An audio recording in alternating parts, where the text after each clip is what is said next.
સ્વાગત છે સમાચારની શરૂઆત કરીશું મોટા સમાચારથી વાત કરીશું સીએમ ભૂપેન્દ્ર પટેલની અધ્યક્ષતામાં યોજાશે કેબિનેટ બેઠક ખેતી ચોમાસુ ક્ષેત્ર વરસાદથી નુકસાન અંગે થઈ શકે છે ચર્ચા વિધાનસભા ક્ષેત્રની તૈયારીઓ પર મંથન સ્વાતંત્ર્ય પર્વની તૈયારીઓની સમીક્ષા કોમનવેલ્થ ગેમ્સ મુદ્દે થઈ શકે છે ચર્ચા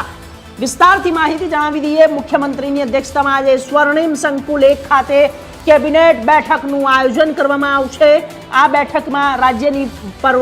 પ્રવર્તમાન પરિસ્થિતિ જેવી કે ભારે વરસાદથી નુકસાની અંગે ચર્ચા કરાશે વરસાદી સ્થિતિ ઉપર જળાશયોના જળસ્તર અંગે પાકના આંકડાઓ પર ચર્ચા કરાશે ખાતર અને બિયારણ ઉપલબ્ધતાનો કૃષિ વિભાગ દ્વારા અહેવાલ રજૂ કરાશે વિધાનસભાના આગામી ક્ષેત્રની તૈયારીઓ અંગે ચર્ચા ઇન્ફ્રાસ્ટ્રક્ચર અને વિકાસ પ્રકલ્પો પ્રગતિની સમીક્ષા તેમજ સ્વાતંત્ર્ય પર્વની તૈયારીઓ અંગે સમીક્ષા હાથ ધરવામાં આવશે કોમનવેલ્થ ગેમ્સ મુદ્દે ચર્ચા થાય તેવી સંભાવનાઓ છે નાયબ મુખ્યમંત્રી ગ્લાસગોમાં ખાતે કોમનવેલ્થ ગેમ્સમાં હાજરી આપીને બેટન અને ધ્વજ લાવ્યા છે અને આ મુદ્દે ચર્ચા કોમનવેલ્થ ગેમ્સના આયોજન મુદ્દે થશે